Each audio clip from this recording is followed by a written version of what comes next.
Alright, now we are live. Alright. Don't know what happened the last time, but in any event, guys, what is going on?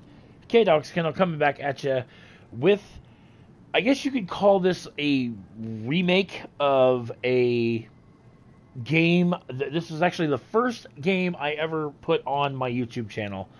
We're going to go back and just because this is one of my favorite games of all time. And I kind of feel like I have evolved a lot since, I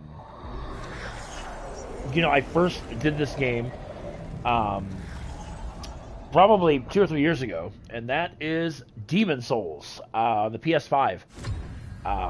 As I said, I've done playthroughs of this game before, but I kind of feel like I can do it a little bit better. Be a little bit more descriptive, if you will.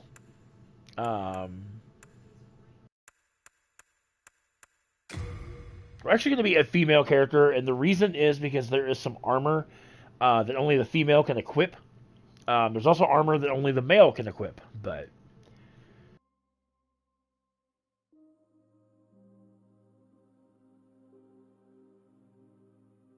when I name every female character in Dark Souls.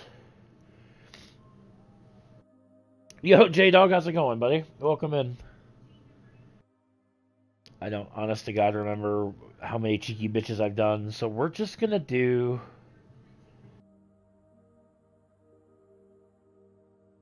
We're gonna do cheeky bitch. Yeah. Cheeky bitch XXX. Why not? Alright.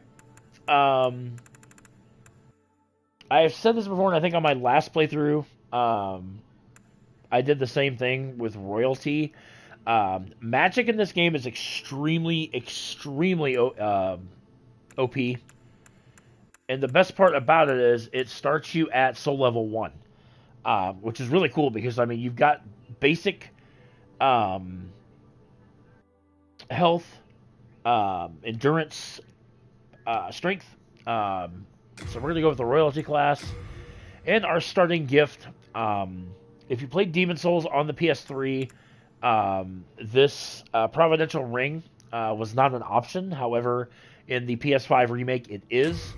That is the best way to start the game. Providential Ring, it raises the what is it? Item discovery, yeah. Which is cool. Appearance, we're just going to use presets for cheeky bitch. Let's go there. That looks kind of demonic, which is actually, I hate to say it looks kind of cool, but it kind of looks cool. I don't want like an alien, I don't want an ogre. Oh god, that's just scary. We're going to do this little demon thing. That looks badass. Alright, finalize. King Alant XII, by channeling the power of souls, brought unprecedented prosperity to his northern kingdom of Boletaria. That is, until the colorless deep fog swept across the land. Boletaria was cut off from the outside world, and those who dared penetrate the deep fog never returned. But Valifax of the Royal Twin Fangs broke free from the fog and told the world of Boletaria's plight. That the old King Alant had roused the Old One, the great beast below the Nexus, from its eternal slumber, and that a colorless fog had swept in, unleashing terrible demons. The demons hunt down men and claim their souls. Those who lose their souls lose also their minds. The mad attack the sane, and chaos reigns. Chaos. Valifax also spoke of the enticing power of the demon souls. Each time a demon claims a human soul, the demon's own soul is invigorated by the life force and the power of a mature demon soul is beyond human imagination. The legend spread quickly.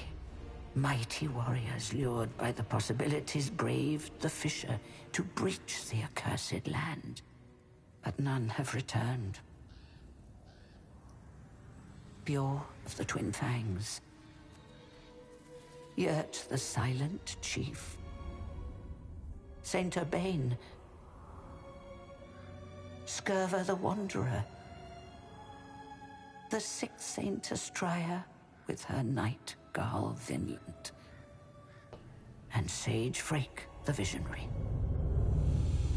The colorless deep fog slowly creeps beyond all those people we will meet throughout the game borders. that they just mentioned, so. Humankind faces a slow and steady extinction. The deep fog will eventually swallow all lands near and far. But Boletaria has one final hope. A lone warrior who has braved the baneful fog. Ah, has the land found its savior? Or have the demons found a new slave? And that takes us into the game. Would you like to play the Journey to the Nexus? We are going to. Normally I would skip it because I've played through this game before, but for walkthrough purposes, we're going to dive into this. And you can see right out of the gate how incredible this game looks. Brave soul who fears not death. I shall guide you to the fissure.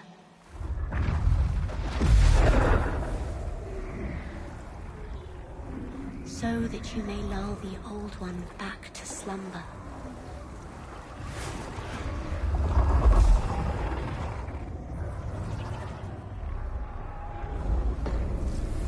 All right, Outpost Passage. This is where our journey begins. So, right out of the gate, we are armed with a rapier and a silver catalyst, which the catalyst is used to cast magic spells.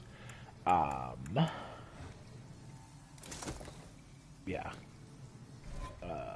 Hold on. Anyway, armed with a spell. Again, because she's a caster. So we have our first round of enemy, and like I said, this whole first area is basically to get you adapted to the game. All right. If you're not a stranger to Dark Souls games, this will come naturally to you. If you're not, you might struggle. I think Demon Souls is one of the easier games in the series, but there is the magic spell that she has to start off the game.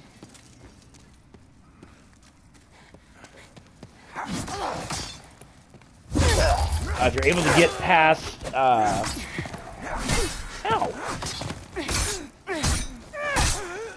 if you're able to get behind the enemy, you can do a backstab, which for a lot of cases can be instant death. Sit down. Now, long before Estus Flasks, which is what Dark Souls incorporated, Demon Souls was a little bit different in the fact that Demon Souls focuses on grass. Crescent Moongrass being the weakest of the bunch. Crescent Moongrass restores 25% of your health. We also, as starting gifts, have Noble's Lotuses, which cures poison. And Half Moongrass, which, true to it by name, it replenishes 50% of your HP. So, over here, grab some more Crescent Moongrass, and it kind of looks like there's nowhere to go. However, there is a ledge that we can leap over and come down. We're gonna have a couple more enemies here in this courtyard-looking thing. Okay, that's okay. You can listen. I know I haven't played this in a while, but you can stop that. There we go. You can also twin hand your weapon which does more damage. Another enemy about to go make his way in here. Said, ow, that does some more damage if you two-hand the weapon. Oh. Backstab animation is a little bit different too when you two-hand the weapon. This here is what is called an archstone. That's going to take us to our next area. However, there is another pickup right back over here. You can grab some more crescent moon grass. So, and we'll touch the archstone.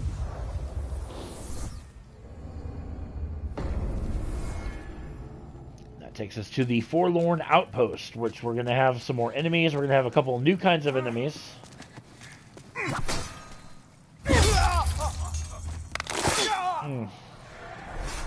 It's the sound. The sound is horrible. The suffering is horrible.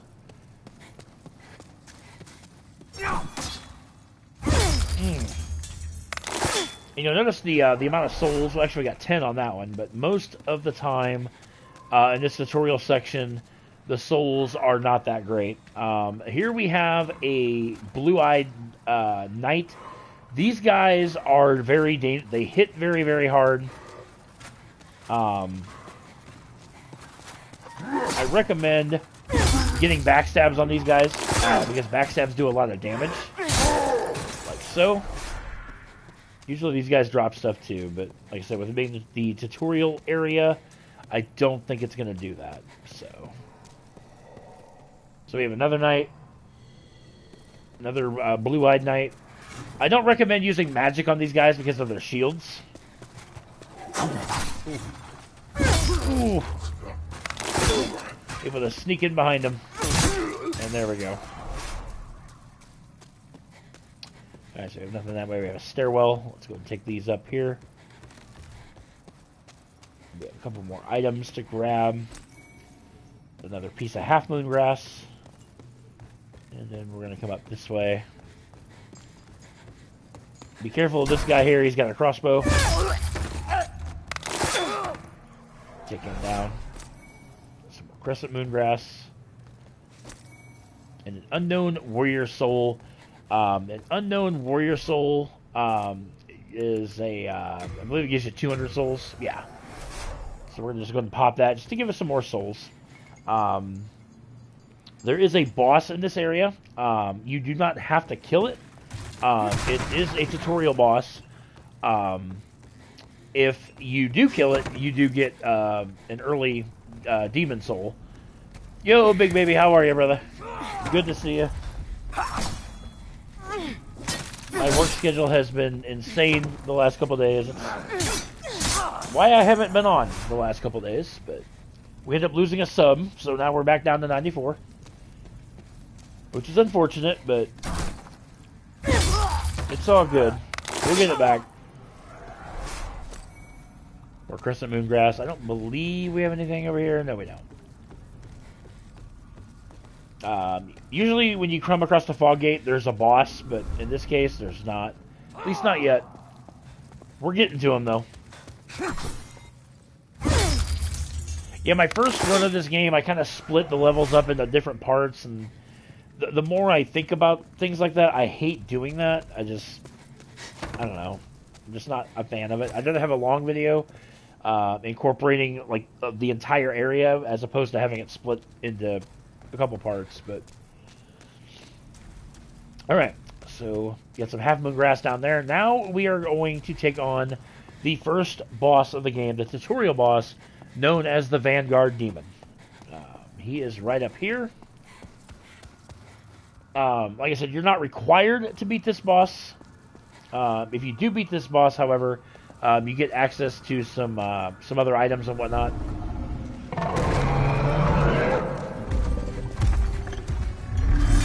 Ooh.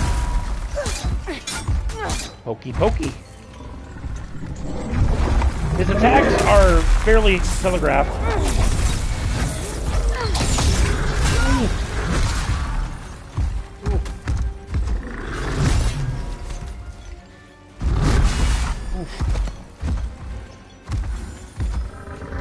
Oh, Actually surprised I didn't get killed. A lot of Vanguard's attacks are very, very telegraphed. Ooh. Gotta get him away from that wall. Do not let him get in. Do not let him corner you. Ooh.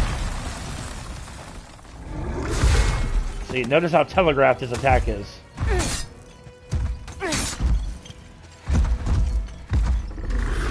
He's got a sideways chop that he does. He does an overhead. He also does a butt slam, which he's about to do now.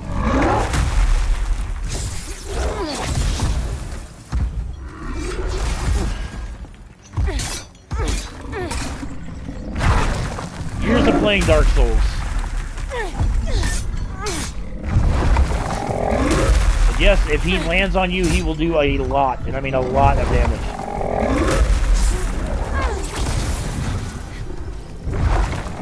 If you keep doing that, I mean, I'm perfectly okay with that, dude.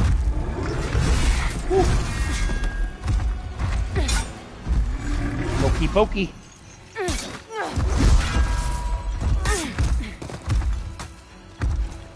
I don't remember in my first playthrough if I beat the Vanguard Demon or not, but...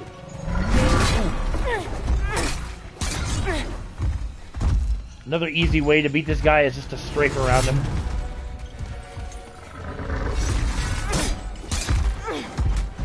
Nope.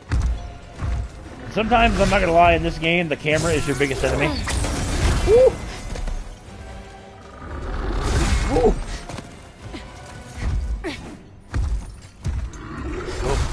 Oh, I thought that was going to get me. Again, heavily telegraphed are his attacks.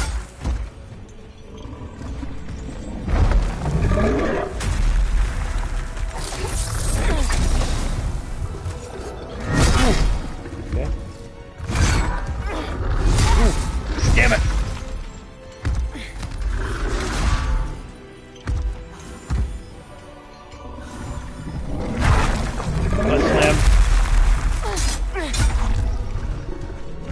He's not difficult. You just gotta pace yourself. Woo.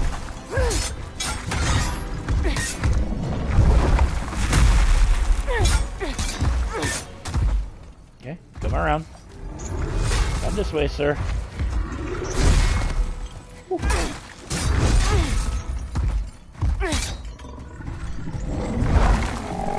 Butt slam.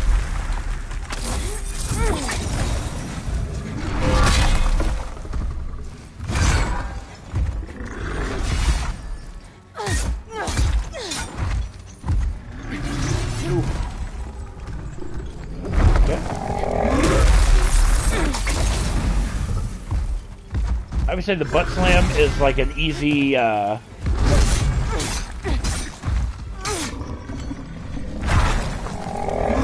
the end of the day, it's not designed for you to beat this boss, but like I said, around him, actually in good shape. Really good shape, actually. Woo!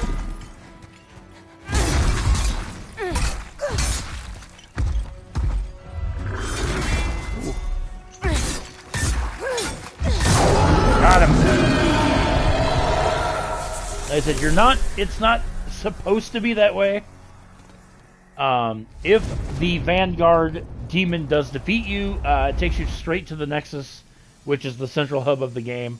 But if you beat him, however, you get a chunk of souls, and then you get to move on to the final area. You also get the Gray Demon Soul, which you can use for souls, or you can use it to craft a weapon later on in the game. The Unknown Egress, this is where the tutorial ends. Straight ahead,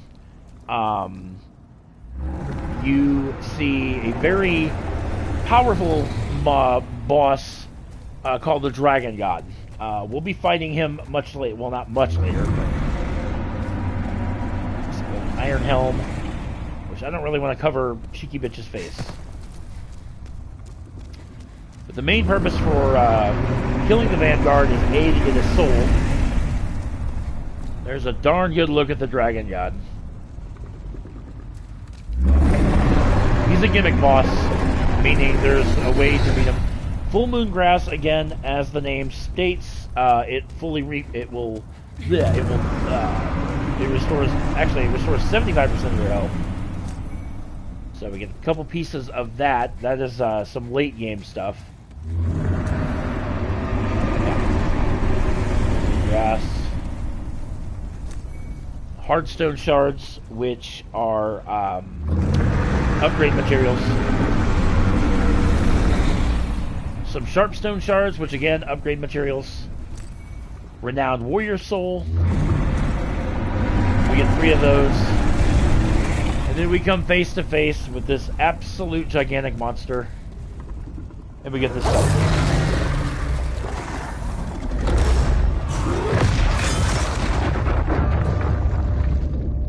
Which the Dragon God just completely cold cocks you, and you die. Like I said, there's no way around that.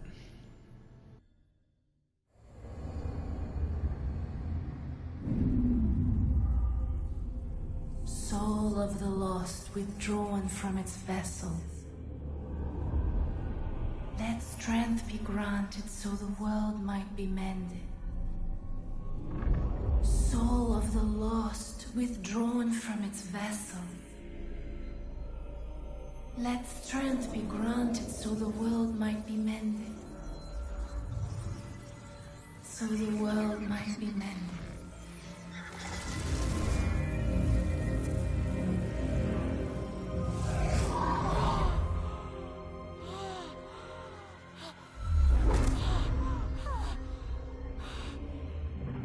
This is the Nexus. It holds together the northern land of Boletaria. Thou canst not quit the Nexus, but the 5 Archstones will guide thee to the outer lands. Alright. You have died and the Nexus has imprisoned your soul. You cannot escape the Nexus. However, and that other thing I actually skipped over. When you beat bosses, you become human. The only place you can go right at this particular point in time is the Gates of Boletaria, which we will do in the next part. We also have the other Archstones at this present time are sealed. That's why there's nothing to do except go into the Gates of Boletaria. Talk to this guy. Well, you slipped through the fissure too, did you? You came for demon souls? Or to save this land and be remembered as a hero? Hunting for demons? Try one of the Archstones. Now go. That is why you came, is it not? To this accursed Boletaria? You came for demon souls? Or to save this land and be remembered as a hero? Bah, it's all the same. You're just another prisoner of the Nexus. We're welcome here, as long as we keep slashing up demons. I think if you keep talking to him. You came for demon souls. We're welcome. Or maybe not. Maybe you have to do more. But he ends up handing over a soul. We have a couple of people here. This is a blacksmith. You new here? Are you here for my services? The name's Baldwin. Baldwin, yeah. Just And an Ed's the other blacksmith. one, which we'll encounter him later. It's simple. Just bring me all the souls you can. In trade, I'll give you weapons. Or forge the ones you already have. With your souls, I can eke out a living. And with my weapons, you can go on living. Not a bad deal, eh? So you can repair your equipment, you can upgrade your equipment, we can purchase items. Spice is especially good, especially if you're going to be a caster like I'm going to be. But you can actually find that fairly easily throughout the game. but nothing I really want to buy. So. No interest, eh? No. I can tell you're not going to last long here. Yeah, you're lucky I don't hit you with my sword. We can talk to this guy. This is Stockpile Thomas. I'm Stockpile Thomas. When the Scourge came, I didn't know what hit me. When I came to, I found myself here in this Nexus. My wife and daughter fell victim to the demons. But I would be worthless in battle. At the very least, I hope to lend my assistance to you brave slayers of demons. I would be happy to lighten your load and look after any excess baggage. Alright, so Stockpile Thomas, as the name states, he is going to basically be your never-ending storage, alright? Things that we don't need, that we won't use, we're just going to throw into the storage box. Because this game is unique in the aspect of, you see above Cheeky Bitch's name, it says equipment burden. I've used 9, I think it's like 9 pounds out of 37. The more you level up your character, the more you can equip, the more you can handle, per se. One thing that this game, that the remastered version has, that the other game has not had, is usually if you pick up something and you exceed the equipment burden, you would have to leave it. Whereas in this game, you can just send it directly to your stockpile, which is kind of cool. One thing I do kind of want to touch base on is something you see under each of the 5 archstones. There is like an eye thing, right? There is something in this world, as you can see above, world tendency and also character tendency, all right? The way world tendency works is if you are in soul form, like we are right now, because we got killed by the dragon god, if we stay in soul form and we go out into the real world and we beat bosses, that is what's going to raise our world tendency, all right? There's white world tendency and there's black world tendency, all right? Black world tendency is bad. White world tendency is good. You are going to want to, throughout the game, you're going to want to adjust the world tendency, because there's certain items you can only get in white world tendency, and there's also certain items that you can only get in black world tendency, all right? And that sounds kind of confusing, especially if you don't understand the game. I will explain that more in depth as we move along, all right? You see the 6th archstone is broken between the Tower of Latria and the Shrine of Storms. I often thought maybe, just maybe, they would make like DLC that would be a 6th archstone, but it doesn't seem like that's going to be in the cards, unfortunately, which I always thought would be really cool. Much like world tendency, you have character tendency. Right now, we're neutral. We're not bad, we're not good, we're not evil. What raises your character tendency is like killing invaders. If somebody invades your world, which can only happen in human form, if you dispatch an invader, that raises your character tendency. However, if you invade other worlds and kill the host, that lowers your character tendency.